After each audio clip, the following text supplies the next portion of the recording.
मेरे प्यारे मित्रों, मैं राजनंदन प्रसाद एक बार फिर आपके सामने। मित्रों, छठ महापर्व का आज पहला दिन है। नहाय खाए घाटों पर परिवार के सभी लोग जाकर गंगा जल लेकर के आ रहे हैं। कोई छत पर गेहूं सुखा रहा है तो कोई अन्य कार्य कर रहा है। और इसके साथ साथ आज नहाय खाए का दिन है। नहा धोआ करके साफ सुथरा हो करके आज चावल, दाल, सब्जी, भाजी जो जिसे पसंद है वो बन रहा है और लोग खा रहे हैं। यही खाने के बाद फिर कल खरना होगा। परसों पहला अर्घ, सूर्य को डूबते हुए सूर्य को पहला अर्घ दिया जाएगा और तरसों उगते हुए सूर्य को। ये महान पर्व है। ये बिहार में तो मनाया ही जाता है। बिहार के साथ साथ हिंदुस्तान और हिंदुस्तान के बाहर रहने वाले तमाम हिंदू भाई, बंधु, बहन, माताएं सभी इस पर्व को मनाते हैं। लेकिन बिहार में स्कूल खुला हुआ है। पहले दिवाली से लेकर के छठ तक बंद हुआ करती थी। ये 2-3 साल पहले की ही बात है।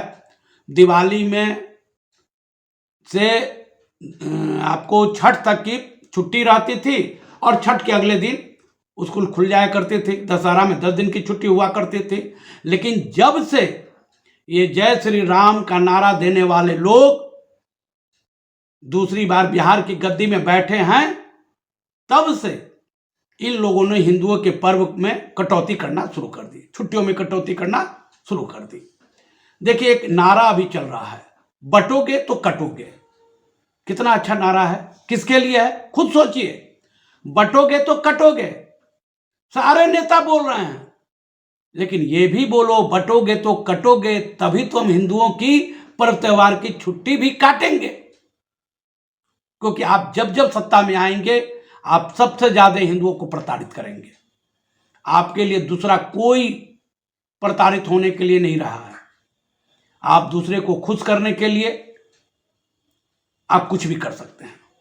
खुश करने का ही नतीजा है कि जहां 350 सीट आपकी हुआ करती थी, वहां आप 240 पर आके अटक गए। और आगे भी अगर यही रवैया रहा तो भगवान भी आपको पृथ्वी पर आके मदद नहीं कर पाएंगे। यह पर्व महान पर्व है। इसमें महिलाएं भी करती हैं, पुरुष भी करते हैं। आज महिलाओं की उपस्थिति स्कूलों में 40% से ज्यादा लोग छुट्टी ले रखा है।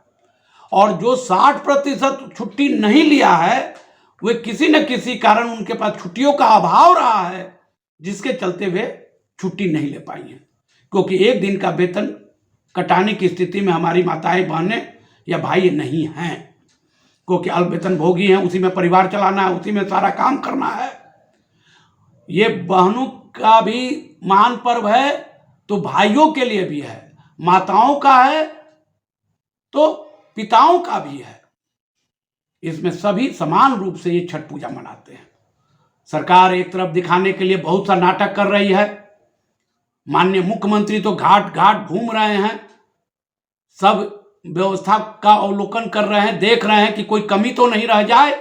अरे क्या कमी रह जाएगी? पूजा पाठ के दिन में जब लोग अपने अपने स्कूलों में ही पढ़ाएंगे, जब लोग घाट पहुंच ही नहीं पाएंगे, पूजा कर ही नहीं पाएंगे, तो किस बात के लिए घाट की सफाई और घाट बनाने का नया नाटक कर रहे हैं आप लोग?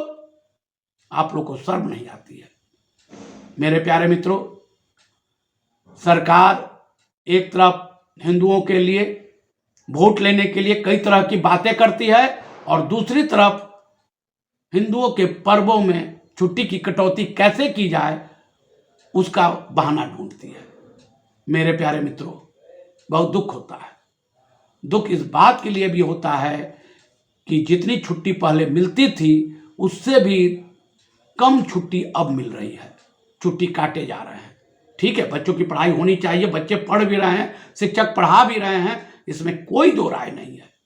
लेकिन जो अधिकार था, जो शिक्षकों को मिलता था, आप उसमें कटौती कर रहे हैं। और देख क्या रहे हैं, वेतन की क्या स्थिति है, आप देख लीजिए। ठीक है, हम धन्यवाद देते हैं कि आपने छठ से पूर्व, दिवाली से पूर्व आपने वेतन का भुगतान किया, इसके लिए बहुत बहुत धन्यवाद। लेकिन छठ जैसे महान पर्व पर आपने जिस तरह की हरकत की है, निश्चित तौर पर आने वाले समय में आपको इसका सबक सिखाना ही पड़ेगा। मेरे प्यारे मित्रों, मैं शिक्षकों से भी कहता हूं कि आप लोग संगठित होइए। आप लोग जब तक संगठित नहीं होंगे, सरकार आपकी ताकत को नहीं समझ पाएगी। आपकी ताकत संगठन में है और इस वक्त संगठन कमजोर है, जिसका फायदा सरकार उठा रही है। क्यों नहीं देगी छुट्टी? ये हमारा अधिकार है। जिस अधिनियम के तहत बच्चों को पढ़ाना है 200 दिन, 210 दिन, उससे ज्यादा हम लोग पढ़ा रहे हैं। फिर भी सरकार शिक्षकों को प्रताड़ित, अपमानित करने में लगी हुई है। इसलिए मेरे प्यारे मित्रों, एकजुट होइए। छठ जैसे महान पर्व पर जो छुट्टी की कटौती की गई है, हम अगर जागरूक हो जाएं तो आने वाले समय में जो सरकार आएगी वो दिवाली से छठ तक की छुट्टी निश्चित तौर पर देगी। इसलिए बंधुओं, एक होइए, एक होइए, एक होइए।